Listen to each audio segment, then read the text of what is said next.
Assalamualaikum warahmatullahi wabarakatuh. Kami dari kelompok 8 membuat video ini untuk membagikan hasil analisis kami tentang metode penelitian dan perancangan sistem pada jurnal. Nah, pertama perkenalkan, nama saya Inas Mumataki dan partner saya Syed Abdi Syakur. Ya, saya akan menjelaskan tentang pengertian metode kualitatif. Metode kualitatif adalah sebuah metode penelitian yang berurusan dengan data tak terstruktur dan data non-numerik. Misalnya video, gambar, teks, dan teks. Data yang diperlukan dalam penelitian kualitatif bisa berasal dari hasil wawancara, catatan, atau pengamatan langsung terhadap kelompok yang mau diwawancarain lah, dan dokumen elektronik maupun non elektronik.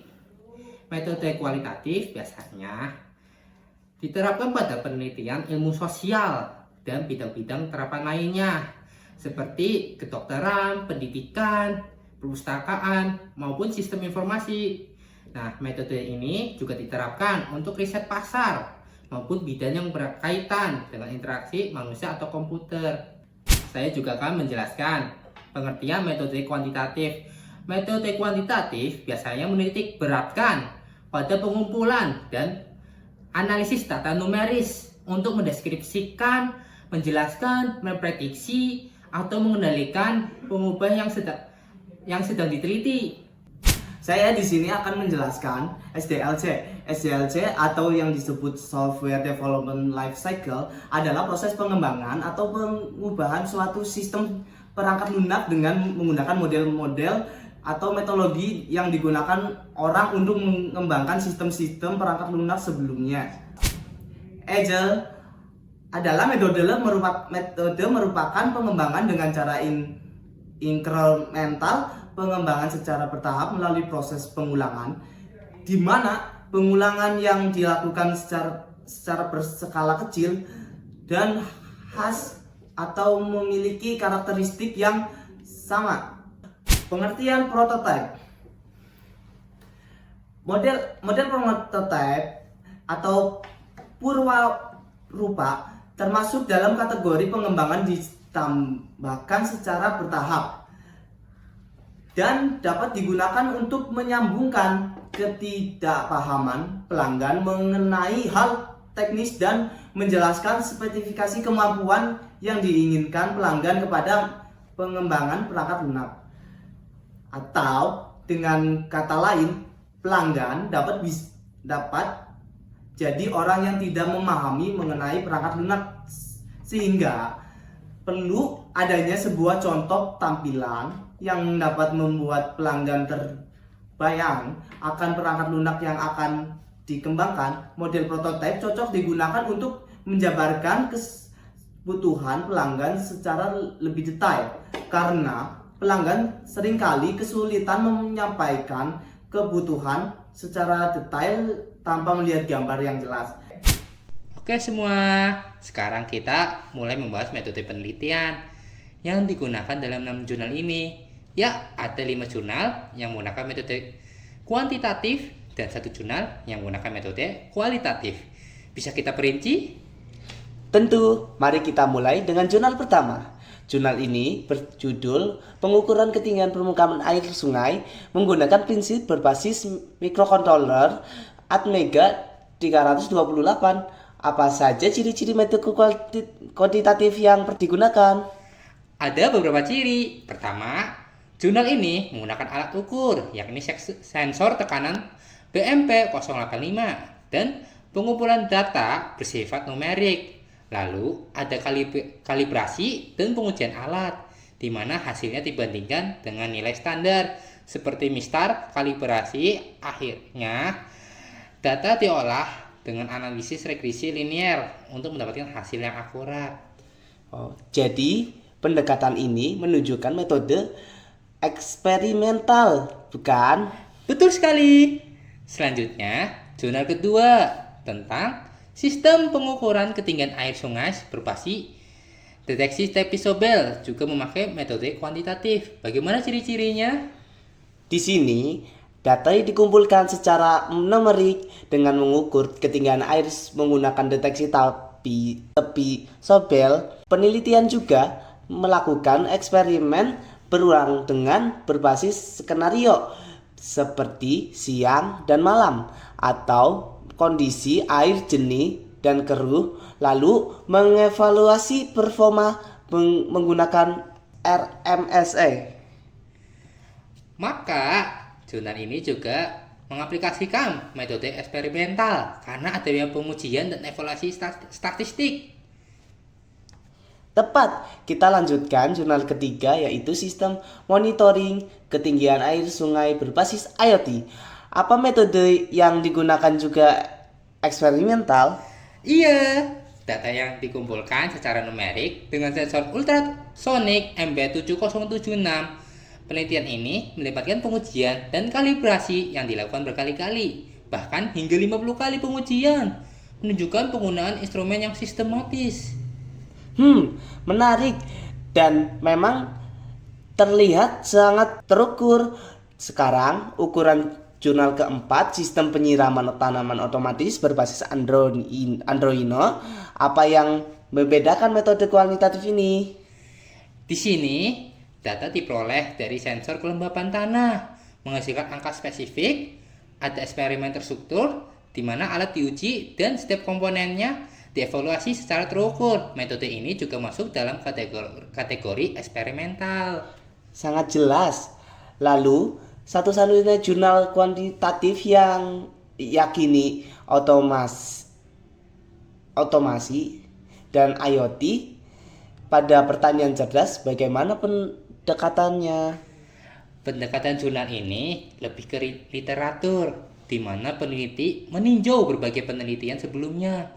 Fokusnya pada analisis naratif tanpa pengujian hipotesis atau analisis statistik. Artikel ini mengelompokkan informasi dan mengumpulkan tren penerapan teknologi otomasi. Jadi, bisa dibilang pendekatan ini survei literatur. Benar! Terakhir, kita punya jurnal implementasi algoritma C5.0 dalam prediksi stok barang. Nah, jurnal ini jelas kuantitatif karena menggunakan algoritma C5.0 untuk data mining dengan hasil berupa pohon keputusan berdasarkan gain tertinggi. Mereka juga melakukan uji akurasi dengan confusion matrix. Metode eksperimental sekali lagi ya. Tepat.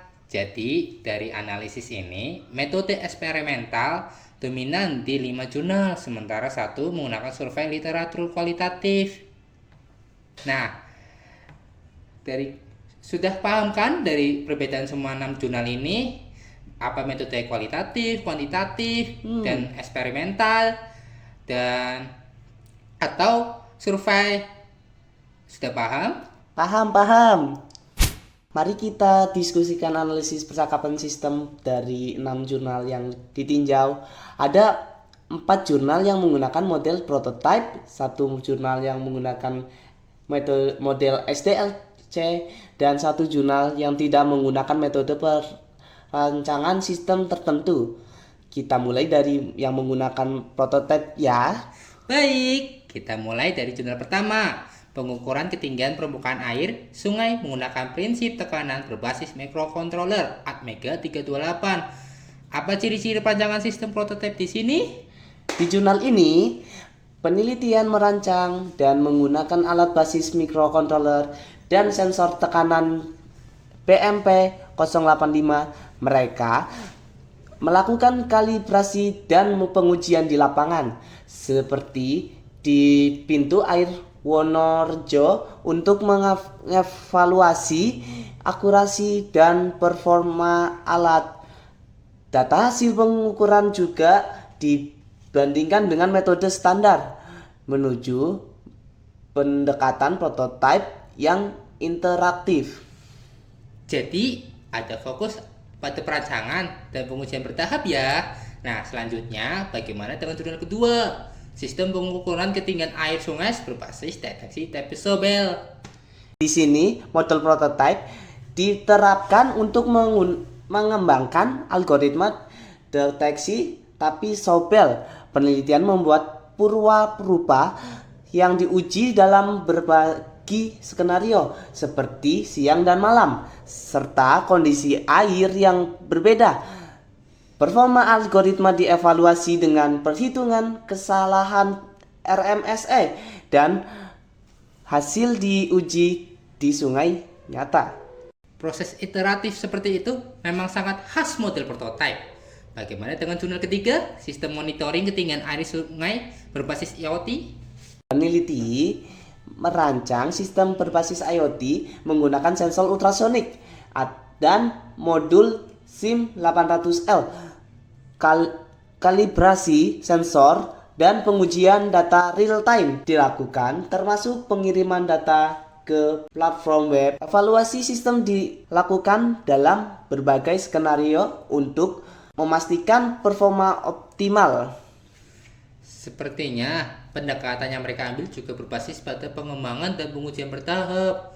Jurnal keempat, sistem penyiraman tanaman otomatis berbasis Arduino juga menggunakan model prototype kan? Benar.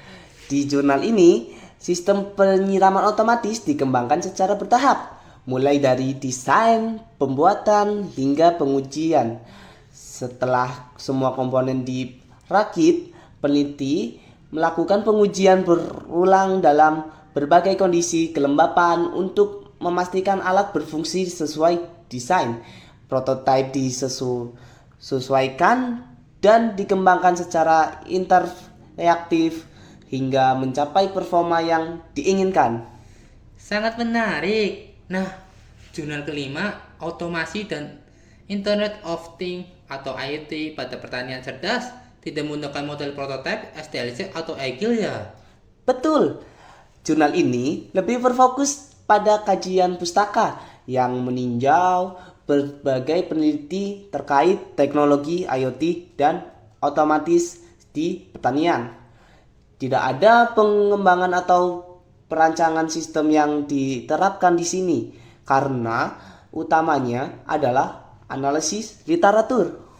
Jadi, tidak ada perancangan perangkat lunak atau sistem yang terstruktur. Terakhir, kita bahas jurnal ke-6, implementasi algoritma C5.0 dalam prediksi stok barang. Apakah pendekatan perancangannya? Jurnal ini menggunakan model SDLC. Penelitian dilakukan dengan bertahap dan struktur. Pengumpulan kebutuhan, desain, implementasi, verifikasi, dan pemeliharaan. Setiap langkah dijelaskan secara detail, dari analisis data penjualan hingga penerapan algoritma C5.0 dan evaluasi hasil menggunakan confusion matrix. Metode SDLC sangat terorganisir ya. Dengan dokumentasi yang lengkap, jadi kesimpulannya model prototipe dominan dalam perancangan sistem jurnal-jurnal ini, kecuali satu yang menggunakan SDLC dan satu lagi yang fokusnya pada kajian literatur. Menarik sekali ya pembahasan hari ini. Iya, sangat menarik. Sekian dari video kelompok kami tentang analisis metode penelitian dan analisis perancangan sistem. Kalau ada penyampaian kata dari kami yang salah, mohon maaf ya. Ya, sekian dari kita. Wassalamualaikum warahmatullahi wabarakatuh.